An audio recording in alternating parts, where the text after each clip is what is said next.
Rain pelted against the thick glass windows of the research lab as Dr. Alex Carter finished uploading his daily reports.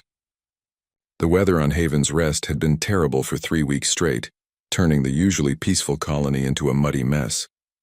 He stretched his tired shoulders and glanced at the clock on his computer screen. Another 16-hour day studying alien plant samples was finally coming to an end. Alex had always loved the quiet life of a scientist.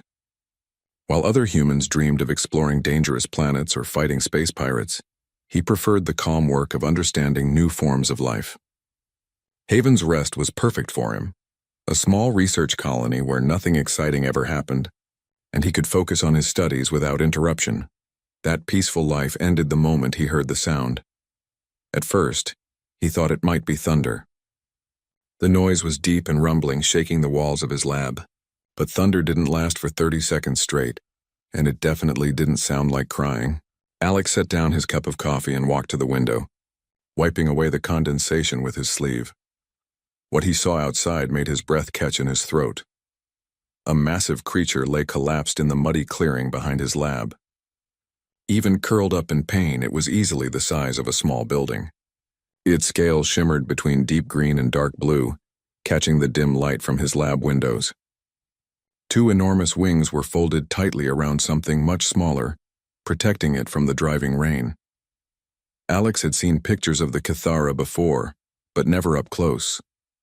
The colonists called them dragons because they looked like the mythical creatures from Earth's old stories. But these beings were real, intelligent, and normally lived far from human settlements. They had their own cities, their own technology, and their own problems that humans rarely got involved with. This dragon was clearly a female, and she was in terrible distress. Her long neck was stretched toward his lab, and even through the rain and darkness, Alex could see her golden eyes fixed on his windows. She was looking directly at him, and there was something in that gaze that made his heart race. It was a look of pure desperation, the kind of expression a mother might have when her child was dying. Alex grabbed his rain jacket and headed for the door. Every logical part of his brain told him this was dangerous. Dragons were huge and powerful, and this one was obviously upset about something, but he couldn't ignore the pleading look in those golden eyes. The rain soaked through his jacket immediately as he stepped outside.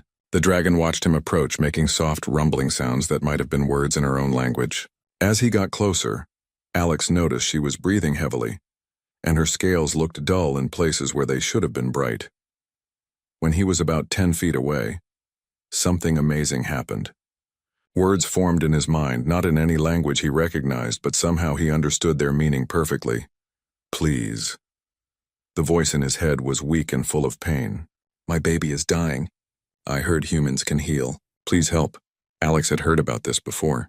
Some humans could receive telepathic messages from the Kithara, though it was rare. He had never experienced it himself until now, and the sensation was overwhelming. He could feel her emotions along with her words. The crushing fear of a mother watching her child slip away. I'll try to help, Alex said out loud, hoping she could understand his intent even if not his words. Can you show me? The dragon carefully unfolded one of her wings, revealing what she had been protecting. A young dragon, probably no bigger than a large dog, lay motionless against her side. Its scales were gray and lifeless, completely different from the vibrant colors of healthy Kithara.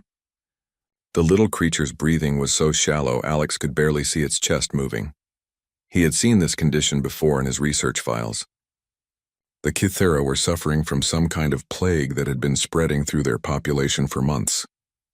Their own healers couldn't stop it, and young dragons were dying faster than adults. Alex didn't know much about dragon biology, but he knew enough to recognize that this little one didn't have much time left. My name is Skyweaver. The dragon's mental voice whispered in his head. This is my only child. The healers say there is no hope, but I have heard stories. Humans who can work miracles. Please, if there is any chance. Alex looked at the dying baby dragon and made a decision that would change everything. He couldn't leave a mother to watch her child die, no matter what species they were. Bring her inside, he said, gesturing toward his lab. I have medical equipment there. I can't promise anything, but I'll do whatever I can. Skyweaver's relief was so powerful Alex could feel it like a physical wave. She carefully picked up her baby with one massive claw, holding the tiny dragon as gently as if it were made of glass. The little one didn't even stir at the movement, which worried Alex more than he wanted to admit. Getting a 30-foot dragon through his lab door was impossible, but Skyweaver seemed to understand. She gently placed her baby just inside the doorway, then coiled her massive body around the outside of the building. Even though she couldn't fit inside, she would be as close as possible to her child. Alex carefully lifted the young dragon, surprised by how warm it felt despite its condition. The little creature weighed less than he expected, and its scales felt soft and flexible rather than hard like armor. As he carried it to his medical station, he could feel Skyweaver's mental presence hovering at the edge of his thoughts. Watching his every move, he had no idea how to treat a dragon, but he knew how to use his medical scanners and analysis equipment. If he could figure out what was making the little one sick, maybe he could find a way to help. It was a long shot, but it was the only chance they had. As Alex began setting up his equipment, he found himself wondering how Skyweaver had known to come to him. How had word spread among the dragons that humans might be able to help with their plague, and why had this mother been desperate enough to risk bringing her dying child to an alien who might not be able to do anything at all? Outside, Skyweaver's mental voice whispered one more time in his thoughts. Her name is Hope. Alex looked down at the tiny dragon on his medical table and made a silent promise. Hope was a good name, and he was going to do everything in his power to make sure it wasn't just wishful thinking. Even if he had to work through the night, even if he had to try 100 different approaches, he would find a way to save this little life. The storm outside was getting worse, but inside his lab, Alex felt a strange sense of calm. He had found his purpose, and nothing was going to stop him from seeing it through. 3 days had passed since Skyweaver brought her dying child to Alex's lab, and nothing had gone according to plan. The young dragon, Hope, lay in a specially modified medical containment unit that Alex had cobbled together from his research equipment. Her breathing had stabilized somewhat, but she remained unconscious, and her scales continued to lose their color with each passing hour. Alex had barely slept during those 3 days. Every time he thought he was making progress, the test results would show something new and confusing. Hope's blood samples revealed a disease unlike anything in his extensive medical databases. It wasn't attacking her organs or her nervous system like most illnesses. Instead, it was systematically destroying microscopic crystal structures embedded in her scales. These crystals were fascinating. Under his most powerful microscope, Alex could see that they formed complex geometric patterns throughout each scale. They seemed to store and channel energy in ways that human science barely understood. When he ran electrical current through healthy scale samples from Skyweaver, they glowed with soft light and generated small magnetic fields. But in Hope's infected scales, the crystals were cracking and dissolving, leaving behind empty spaces and broken patterns. Without these crystal structures, Hope couldn't regulate her body temperature properly. She couldn't digest food efficiently, and her muscles weren't receiving the energy they needed to function. It was as if someone had designed the perfect weapon to target everything that made the Cathara unique. That thought kept bothering Alex as he worked through his 3rd sleepless night. He had studied dozens of natural diseases during his career, and they all followed certain patterns. They evolved to spread efficiently, to survive and host organisms to adapt to changing conditions. But this plague was different. It was too precise, too specifically targeted at Cathara biology. Alex pushed back from his computer screen and rubbed his tired eyes. Outside his lab windows, he could see Skyweaver's massive form coiled around the building. She hadn't moved more than a few feet from the entrance in 3 days, refusing food and water, maintaining her vigil over her dying child. Occasionally, Alex would feel her mental touch at the edge of his thoughts, checking on Hope's condition without interfering with his work. The trust she showed amazed him. Here was a creature who could easily destroy his lab and everyone in it. Yet she was allowing a complete alien stranger to experiment on her most precious possession. Every time Alex felt ready to give up, he thought about that trust and found the strength to keep trying. His latest test results were finally ready, and what he saw on his screen made his blood run cold. The disease wasn't just attacking the crystal structures randomly. It was following specific patterns, targeting exact molecular sequences that existed nowhere else in nature. This level of precision was impossible for a naturally evolved pathogen. Alex pulled up his communication console and began searching through the colony's databases. If this was an artificial disease, someone had to know about it. Someone had to be responsible for creating it.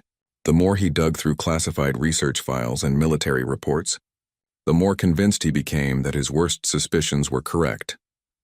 A soft chime from his medical equipment interrupted his investigation. Hope's vital signs were fluctuating again, but this time in a different way. Her brain activity was increasing, showing patterns that looked almost like she was trying to wake up. Alex rushed over to the containment unit just as the young dragon's golden eyes slowly opened. "Hope," Alex whispered, placing his hand gently on the side of the containment unit. The little dragon turned her head toward his voice, and Alex felt a weak mental touch in his thoughts.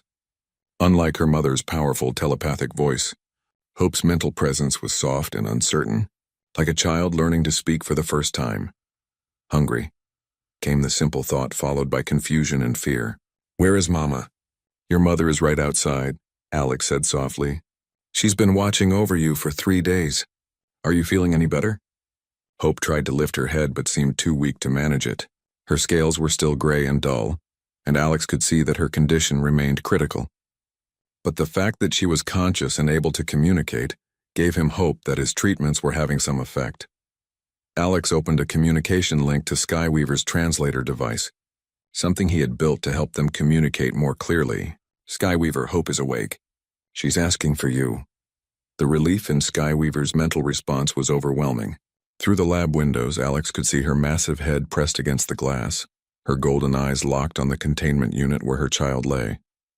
The love and worry in that gaze was so human-like it made Alex's chest tight with emotion. "Tell her I am here." Skyweaver's mental voice was stronger now, filled with renewed hope. "Tell her Mama will never leave her alone." Alex relayed the message, and Hope's weak mental presence seemed to brighten slightly. But within minutes, the young dragon had slipped back into unconsciousness, exhausted by the brief interaction. The moment had given Alex new determination. Hope was still fighting, which meant he couldn't give up either. He returned to his computer and began cross-referencing his disease analysis with the military files he had been studying. If someone had created this plague as a weapon, there had to be documentation somewhere about how it worked and how it could be stopped. What he found in the classified databases made him sick to his stomach. Project Dragonfall was listed as a biological deterrent initiative, designed to force the Cathera into productive negotiations regarding their advanced biotechnology. The plague wasn't meant to kill all of them, just enough to demonstrate human capabilities and convince the dragons to share their secrets. Alex read through file after file, his horror growing with each document. The plague had been specifically designed to target young Cathera first, knowing that threatening their children would have the greatest psychological impact. It was calculated, cold-blooded, and completely immoral. But hidden in the research notes, Alex found something else. The scientists who had created the plague had also developed a potential cure, though it had never been tested.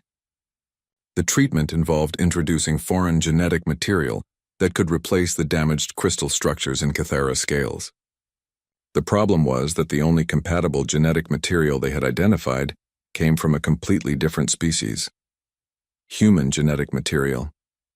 Alex stared at the screen, his mind racing through the implications. The cure would require somehow bonding human DNA with Cathera biology, creating a hybrid organism that could resist the plague. It sounded impossible, but the theoretical framework was solid. If it worked, Hope would be saved. If it didn't work, the process might kill her immediately. Outside, storm clouds were gathering again, and Alex could hear thunder in the distance. Through his mental link with Skyweaver, he could sense her growing desperation. Hope's condition was getting worse, and they both knew she didn't have much time left. Alex made his decision. The experimental treatment was dangerous and untested, but it was the only chance Hope had. He began preparing the genetic modification equipment, his hands steady despite the enormity of what he was about to attempt. As he worked, Alex found himself thinking about the trust Skyweaver had placed in him. She had brought her dying child to a human stranger because she had heard stories about their ability to heal. Now he was about to prove whether those stories were true or just desperate myths. The procedure would require him to donate his own genetic material and somehow integrate it with Hope's biology. If the theoretical models were correct, the result would be something entirely new, a being that was both human and Kithra, immune to the plague that was destroying her people. Alex looked at Hope's still form in the containment unit and whispered a quiet promise. He was going to save her, no matter what it cost him personally. The bond between a mother and child was something that transcended species, and he wasn't going to let that bond be broken by someone else's war. Alex had just finished preparing the genetic modification chamber when the sound of approaching aircraft shattered the morning silence. Through his lab windows, he could see 3 sleek military vessels descending through the gray sky, their engines cutting through the air with practiced precision. Each ship bore the distinctive markings of the Terran Defense Corps, and Alex felt his stomach drop as he realized what this meant. Someone knew about his research. Someone knew he had been treating Hope, and they were coming to stop him. Skyweaver sensed the approaching danger at the same moment Alex did. Her massive head rose from where she had been resting against the lab wall, and a low rumble of warning vibrated through the ground. Her golden eyes tracked the military ships as they settled into landing positions around the research station, forming a perfect triangle that cut off any escape routes. Alex? Her mental voice was tight with worry. These humans smell of violence and fear. Are they here to harm Hope? Alex moved quickly to Hope's containment unit, checking her vital signs one more time. The young dragon was still unconscious, her breathing shallow and her scales continuing their slow fade from vibrant gold to lifeless gray. The genetic modification treatment was her only chance, but now they might not have time to attempt it. I don't know, Alex replied honestly, but I won't let them take her. The sound of heavy boots on metal flooring announced the arrival of their unwelcome visitors. Alex turned to face the lab entrance just as 3 figures in military gear entered without bothering to knock. The man in the lead was tall and thin, with the kind of cold expression that suggested he was used to getting his way through intimidation rather than persuasion. Dr. Alex Carter, the man said, consulting a datapad in his hand. I am Colonel Reeves of the Terran Defense Corps. I'm here to collect your research materials and confiscate the alien specimen you've been harboring. Alex stepped protectively, in front of Hope's containment unit. Specimen? She's a sick child, not a laboratory sample. Colonel Reeves smiled, but there was no warmth in the expression. According to our intelligence reports, you've been conducting unauthorized experiments on Kithera biology. Such research falls under military jurisdiction and must be transferred to appropriate authorities. Since when does the TDC have jurisdiction over medical treatment? Alex demanded. This is a civilian research colony and I'm trying to save a life. Since the Kithera became a threat to human security interests, Reeves replied calmly. Their biotechnology represents a significant strategic advantage, and we cannot allow them to maintain their current level of technological superiority. The words hit Alex like a physical blow. You created the plague. Reeves glanced at his datapad again as if confirming something he already knew. Project Dragonfall has been quite successful in demonstrating human capabilities to the Kithera leadership. Unfortunately, their response has been less cooperative than we anticipated. Alex felt sick. You're killing children to force their parents to give you technology. We're leveling the playing field, Reeves corrected. The Kithera possess energy manipulation techniques that could revolutionize human civilization. Their biotechnology could solve food shortages, cure diseases, and extend human lifespans indefinitely. When we attempted to negotiate access to these advances through diplomatic channels, they refused to share. So you decided to hold their children hostage until they changed their minds. Reeves shrugged. The needs of humanity outweigh the comfort of a few alien creatures. Besides, the plague isn't designed to be fatal. It's simply meant to encourage more productive discussions. Alex stared at the colonel in horror. Hope is dying. Whatever your plague was supposed to do, it's killing her. Which is why your research is so valuable, Reeves said, stepping closer to the containment unit. We understand you may have developed an effective treatment. Such a breakthrough would be incredibly useful in future negotiations. The implications were clear. The TDC didn't want to cure the plague, they wanted to control the cure. They could use it as leverage, offering treatment only in exchange for whatever technology they wanted. It was extortion on a species-wide scale. Outside the lab, Skyweaver's mental roar of fury shook the walls. She could sense the threat to her child, and her massive body was coiled in preparation for attack. The only thing holding her back was the knowledge that violence might endanger Hope. You're not taking my research, Alex said firmly. And you're absolutely not taking Hope. Colonel Reeves nodded to the two soldiers flanking him, and they raised their weapons in a smooth, practiced motion. Dr. Carter, I appreciate your dedication to your work, but this matter is far too important for personal ethics to interfere. Step away from the containment unit. Alex didn't move. Through the windows, he could see more soldiers taking positions around the building, their weapons trained on Skyweaver's massive form. The Dragon Mother was trapped between her desire to protect her child and the knowledge that any aggressive action might result in Hope's death. The Kythera trusted us, Alex said, playing for time while his mind raced through possible solutions. They came to humans for help because they believed we were better than this. The Kythera are naive, Reeves replied. Trust is a luxury species can't afford when survival is at stake. They have technology we need and we have leverage they can't ignore. It's a simple equation. It's genocide. It's evolution. The strong survive and adapt while the weak are consumed or controlled. Reeves gestured impatiently toward the containment unit. Now step aside so we can collect our research materials. Alex looked at Hope's still form and made a decision that would change everything. If the TDC wanted to use her as leverage against her people, he wasn't going to give them that chance. The genetic modification treatment was untested and dangerous, but it was better than letting her become a bargaining chip in someone else's war. You want to see my research? Alex asked, moving toward the control panel for the genetic modification chamber. Fine. Let me show you what I've discovered. Before anyone could stop him, Alex slammed his hand down on the emergency activation switch. The chamber hummed to life, its complex systems beginning the delicate process of genetic integration that might save Hope's life or kill her instantly. Colonel Reeves lunged toward the controls, but Alex was ready for him. Years of working with dangerous laboratory equipment had given him quick reflexes, and he managed to lock the system before the colonel could reach him. What have you done? Reeves demanded. Alex looked him in the eye and smiled. I've given you exactly what you deserve. Nothing. The genetic modification chamber continued its work, hope and terror warring in Alex's chest, as he watched the readings on his monitors. Hope's vital signs were fluctuating wildly as her body tried to adapt to the foreign genetic material, now flowing through her system. Outside, Skyweaver's mental scream of anguish pierced through every mind within a mile radius.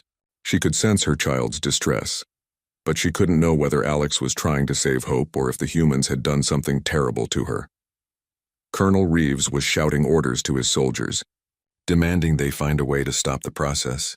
But the genetic modification chamber had been designed with multiple fail-safes to prevent interruption. Once started, the procedure had to run to completion.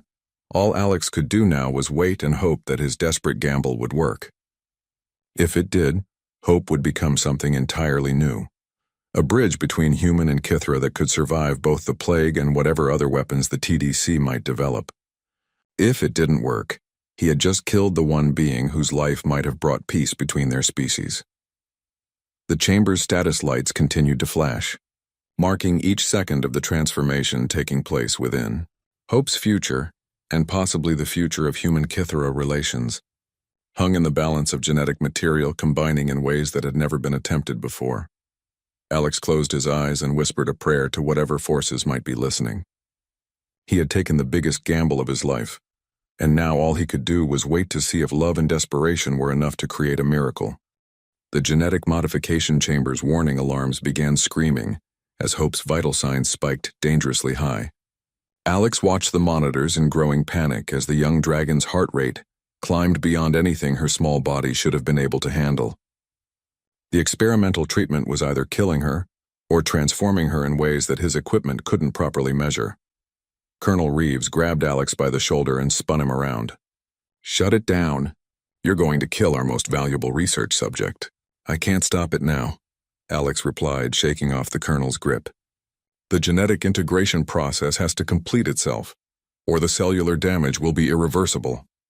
Through the lab windows, Skyweaver's anguished cries echoed across the research station.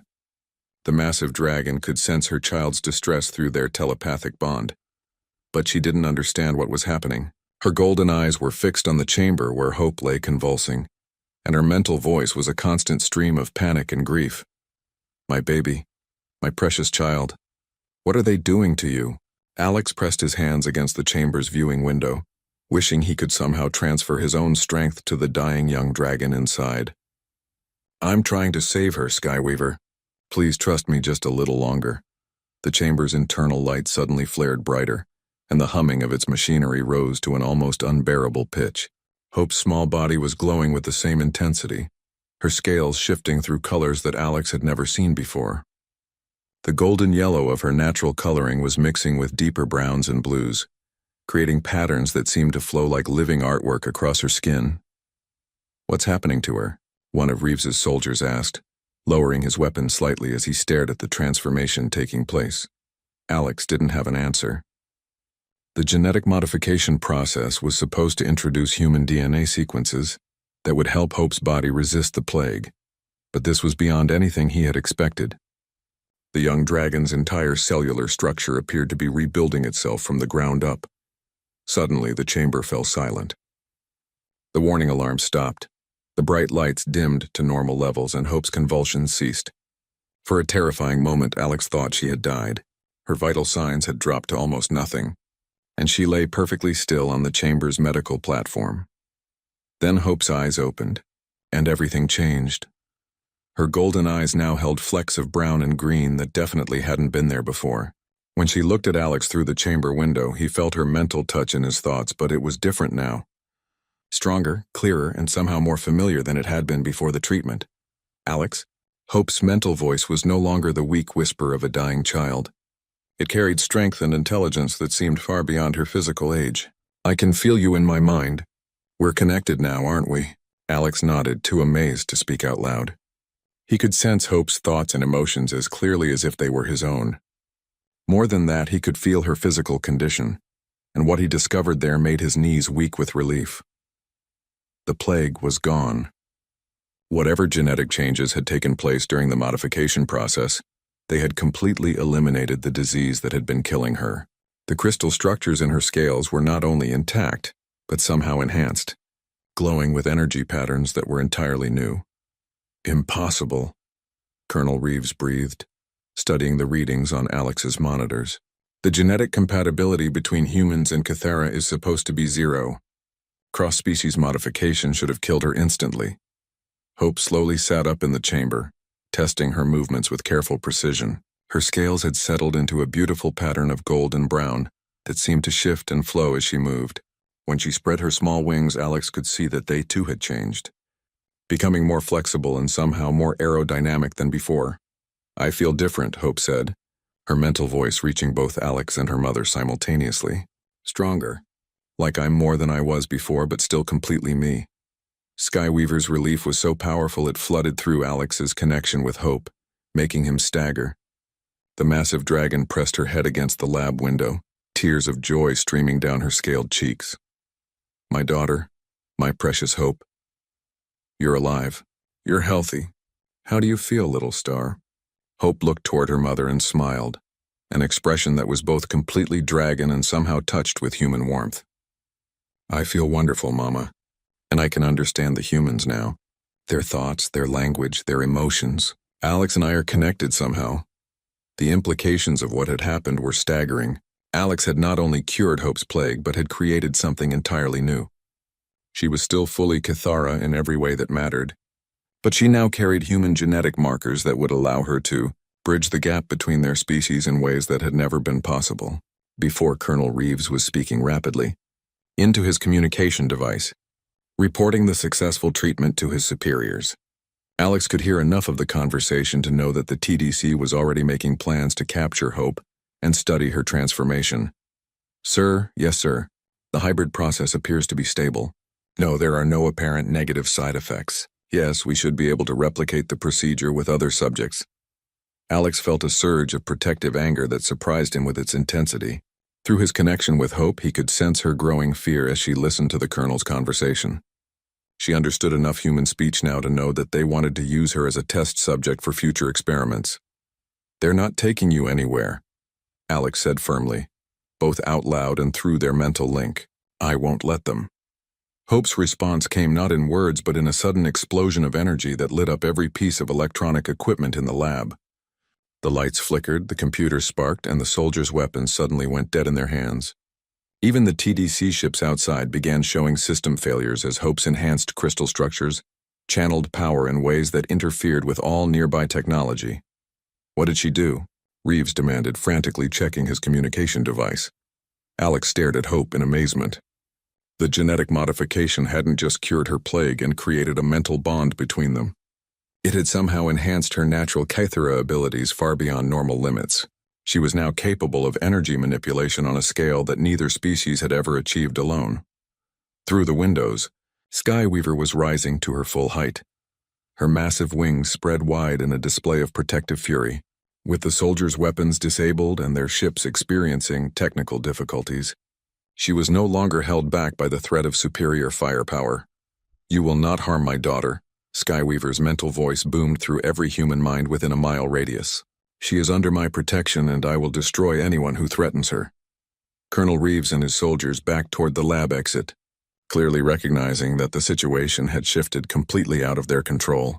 The hybrid transformation had given Hope abilities that made her more powerful than anything the TDC had expected to encounter.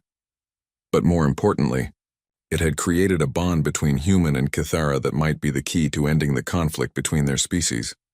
Through Hope, Alex could feel the love and wisdom of the dragon culture, while Hope could understand human innovation and adaptability in ways no Kythera had ever experienced. "This changes everything," Alex said softly, watching as Hope stepped out of the modification chamber and moved toward the window where her mother waited. Hope nodded, her enhanced understanding allowing her to grasp implications that would have been beyond her before the transformation. "Yes, it does.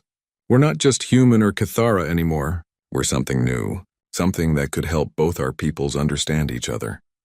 As mother and daughter pressed their faces against opposite sides of the window, Alex realized that he had accidentally created the first step toward a future where humans and Kythera might live in true partnership rather than conflict.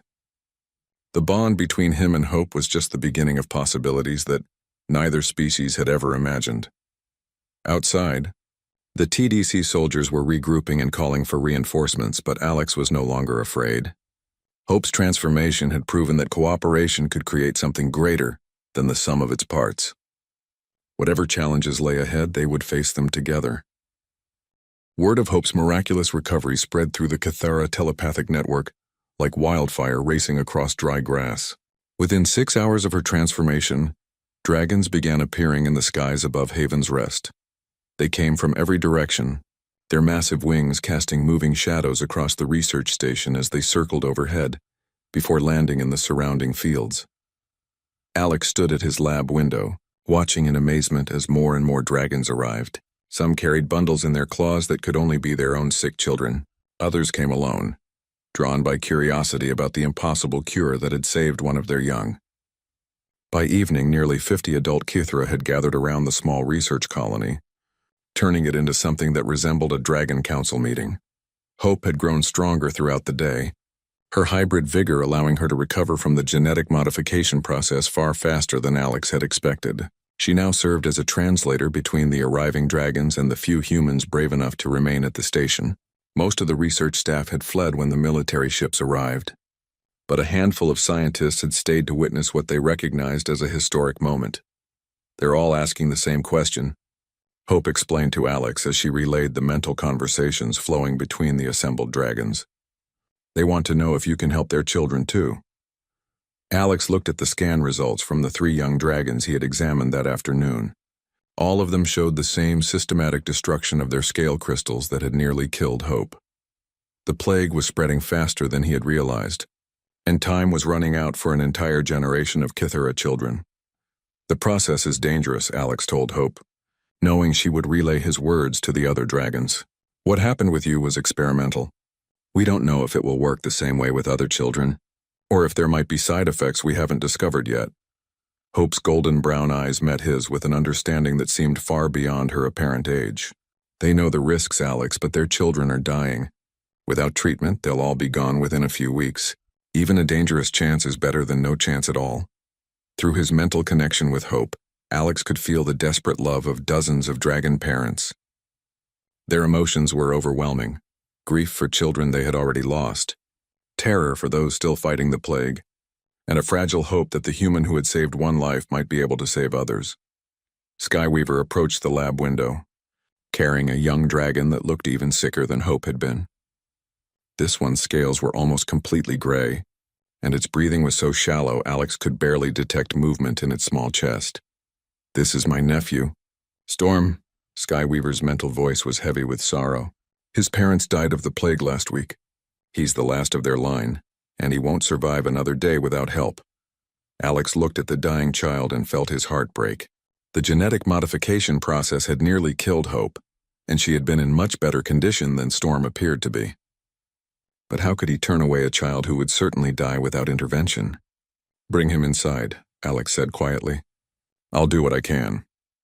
The next few hours blurred together in a desperate race against time. Alex had learned from Hope's treatment, refining his procedures and adjusting the genetic sequences to account for Storm's weaker condition. Hope stayed by his side throughout the process, her hybrid abilities allowing her to monitor Storm's vital signs in ways that Alex's equipment couldn't match. The transformation was even more dramatic than Hope's had been. Storm's scales shifted through impossible colors before settling into a pattern of silver and deep blue that seemed to capture starlight. When his eyes opened, they held the same brown flecks that marked Hope's hybrid nature. But more importantly, Storm survived. Not only survived, but emerged from the process stronger and healthier than he had been since before the plague began. Like Hope, he carried new abilities that combined Kythera energy manipulation with human adaptability and resilience. "I can feel both of you now," Storm said through the mental link that connected all three of them. "Alex, Hope, and something more. We're part of something bigger, aren't we?" Alex nodded, beginning to understand what was happening. Each successful transformation wasn't just creating individual hybrids, it was building a network of connected consciousness that bridged the gap between human and Kythera understanding. Through Hope and Storm, he could sense the thoughts and emotions of every dragon in the gathered assembly. Word of Storm's successful treatment spread through the telepathic network, even faster than news of Hope's recovery had. More dragons began arriving hourly, some traveling for days to bring their sick children to the human who could perform miracles. Alex worked through the night and into the next day, treating child after child with the genetic modification process. Each transformation was unique, creating hybrid patterns and abilities that were tailored to the individual young dragon's needs and personality. But they all shared the same core characteristics: immunity to the plague, enhanced abilities, and connection to the growing network of hybrid consciousness. By the end of the second day, Alex had successfully treated 12 young dragons. Each one emerged from the process healthy and changed, carrying pieces of human genetic material that made them bridges between the two species. The network of connected minds was growing stronger with each addition, creating something that was entirely new in the galaxy. Colonel Reeves had returned with reinforcements, but the TDC soldiers found themselves facing a very different situation than they had expected. The assembled dragons were no longer desperate and vulnerable. They were organized, determined, and protected by children who possessed abilities that made conventional weapons useless. "Dr. Carter," Reeves called out through a portable speaker system, "we need to discuss the implications of what you're doing here. These genetic modifications could have serious consequences for human security."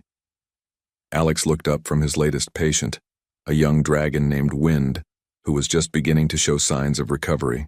Through the network connection, he could feel the collective opinion of every hybrid child and their families. They were no longer afraid of the humans or their weapons. They were prepared to defend their transformed children with everything they had. "The only security threat here is the plague you created," Alex replied. "I'm fixing your mistake, one child at a time." Hope approached the window where Reeves could see her, her hybrid features clearly visible in the afternoon light. When she spoke, her words carried through the speaker system with perfect clarity. "Colonel Reeves, my name is Hope. I am the first human Kythera hybrid, and I speak for all the children who have been transformed. We are not weapons to be controlled or studied. We are the future of both our species, and we choose cooperation over conflict." The simple dignity in her voice carried more authority than all of Reeves's military rank and equipment. Through the network, Alex could feel the other hybrid children adding their mental voices to Hope's declaration. They were united in their desire for peace, but they were also prepared to defend themselves if necessary. Skyweaver rose to her full height behind Hope, her massive form casting a shadow over the entire research station. The children speak truth, human. They offer your species something precious, the chance to grow beyond your current limitations. Whether you accept that gift or try to destroy it will determine the future of human-Kythera relations. Alex realized that the situation had evolved far beyond his original goal of saving a single life. The hybrid children represented something unprecedented in galactic history, beings who could truly understand both human and Kythera perspectives, who could serve as bridges between species that had never successfully communicated before. The network was still growing, and with each new hybrid child, the possibilities for cooperation and mutual understanding expanded. What had started as one mother's desperate attempt to save her dying baby had become the foundation for a new kind of interspecies relationship. As the sun set over Haven's Rest, Alex looked out at the gathered dragons and felt something he had never experienced before, the sense that he was part of something larger than himself, connected to beings who shared his commitment to healing and growth rather than conquest and control. 4 months after Skyweaver first brought her dying child to his laboratory, Alex stood in the center of what had once been a simple research station and marveled at how completely everything had changed. Haven's Rest had transformed into something unprecedented in galactic history, a true multi-species colony where humans and Kythera lived and worked together as equals. The hybrid children, now numbering 43, moved freely between the human residential areas and the dragon nesting grounds that had been constructed in the surrounding hills. Their unique abilities and perspectives had already led to technological breakthroughs that neither species could have achieved alone. Hope, as the first and oldest of the hybrids, had become their unofficial leader and primary spokesperson. Alex watched through his office window as Hope worked with a group of human engineers and adult dragons to design a new type of energy storage system. Her hybrid nature allowed her to understand both human engineering principles and Kythera biocrystalline technology, creating solutions that combined the best of both approaches. The integration continues to exceed all projections, Dr. Sarah Martinez reported as she reviewed the latest development statistics. She was one of the few original research staff who had stayed throughout the transformation, and her studies of the hybrid children had revolutionized understanding of genetic compatibility between species. They're not just healthy, Sarah continued. They're thriving in ways that suggest the hybrid process unlocked potential that was already present in both species.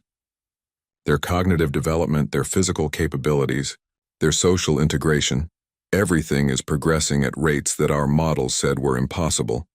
Alex nodded, still amazed by what they had accomplished.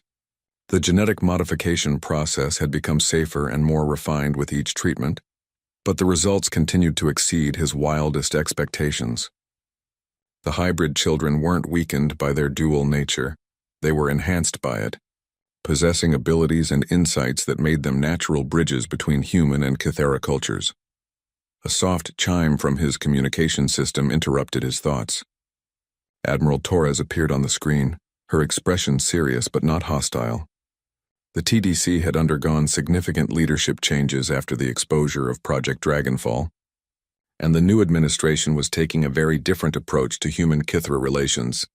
Dr. Carter, I wanted to personally thank you for your cooperation during our investigation of Colonel Reeves and his team. The evidence you provided has led to the complete shutdown of the biological weapons program and significant reforms in our xenological protocols. Alex leaned back in his chair, remembering the tense weeks when TDC investigators had descended on Haven's Rest to document the crimes committed by the previous administration. The hybrid children had been instrumental in providing testimony about the plague's effects, their unique perspectives helping to build an ironclad case against those responsible. What's the status of the reparations program? Alex asked. The Kythera Council of Winds has agreed to accept our formal apology and the medical aid package we've proposed. More importantly, they've invited human representatives to participate in joint research initiatives. Your hybrid children have convinced them that our species can work together productively when we approach each other with respect rather than fear. Through his mental connection with the hybrid network, Alex could feel Hope and the other children's satisfaction at this news.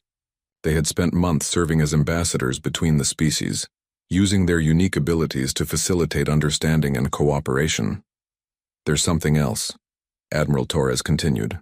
The hybrid children have requested permission to establish similar communities on other worlds. They want to create a network of multi-species colonies that could serve as examples of peaceful coexistence. Alex smiled. The children had been discussing this possibility for weeks, their hybrid consciousness naturally thinking in terms of expansion and growth, rather than isolation and conflict. They saw themselves not as unique anomalies, but as the first generation of a new kind of being that could help transform galactic civilization. "I think that's an excellent idea," Alex replied. "But the decision should be theirs to make. They're not children anymore despite their physical age. Their hybrid nature has given them wisdom and capabilities that allow them to make these choices for themselves." After ending the communication, Alex walked outside to join the afternoon gathering that had become a daily tradition in the colony. Humans and dragons came together each day to share news, discuss plans, and simply enjoy each other's company. The language barriers that had once seemed insurmountable had dissolved as more humans learned to receive telepathic communication, and the hybrid children served as translators for complex concepts. Hope approached him, her scales now showing the full maturity of her hybrid development. At 4 months old, she had the physical size of a yearling dragon but the mental capabilities of a being far older than her apparent age. The genetic modification process had accelerated not just her recovery from the plague, but her overall development in ways that continued to amaze the researchers studying her. "Alex, we've been talking about something important," Hope said, her mental voice carrying the weight of serious consideration. "The network is strong enough now to attempt something that could change everything." Alex felt a flutter of anticipation through their connection. The hybrid children had been working on several projects that pushed the boundaries of what either species thought possible, but this felt different, bigger. "We think we can cure the plague in adult Kithra too," Hope continued. "Not through genetic modification, but through network amplification. If we work together, we can use our hybrid abilities to strengthen the crystal structures in adult dragons, making them immune to the bioweapon without changing their fundamental nature." The implications were staggering. If the hybrid children could cure adult dragons without transforming them, it would eliminate the plague completely while preserving Kithara biological integrity. More importantly, it would demonstrate that the hybrids were not just bridges between species, but healers capable of solving problems that had seemed impossible. "When do you want to attempt this?" Alex asked. "Tomorrow," Hope replied. "Skyweaver has volunteered to be our first test subject. She wants to make sure the process is safe before we try it with other adults." Alex looked across the gathering to where Skyweaver was deep in conversation with a group of human doctors and Kithara healers. The massive dragon had become one of the strongest advocates for human-Kithara cooperation, using her influence among her people to build support for the hybrid children's initiatives. "Are you sure you're ready for something this ambitious?" Alex asked. Hope's response came not just from her, but from the entire network of hybrid consciousness. 43 young voices speaking in perfect unity. "We were born ready. This is what we were meant to do." As the twin suns of Haven's Rest began to set, Alex felt a deep sense of satisfaction wash over him. What had started as one desperate mother's plea for help had evolved into something that could reshape the entire galaxy. The hybrid children represented proof that cooperation could create something greater than the sum of its parts, that understanding could triumph over fear, and that the future belonged to those brave enough to build bridges rather than walls. Tomorrow would bring new challenges and new possibilities. But tonight, surrounded by the mental harmony of dragons and humans learning to think as one, Alex knew they had created something truly extraordinary. The age of isolated species was ending, and the age of synthesis had begun. The weeping mother dragon who had carried her dying cub to his laboratory door had given him more than just a patient to heal. She had given him the chance to help birth a new kind of life, one that might just save not only the Kithara, but humanity as well. As Hope and the other hybrid children gathered around their human and dragon families, Alex realized that this was what the future looked like. Not conquest or submission, but partnership. Not fear or mistrust, but understanding. Not separation, but synthesis. The stars above Haven's Rest had never seemed brighter, and Alex knew that tomorrow would bring the dawn of a new chapter in galactic history. A chapter written not by weapons or threats, but by love, courage, and the unshakable belief that different species could become one people while remaining true to themselves. Hope's Mental laughter echoed through the network as she played.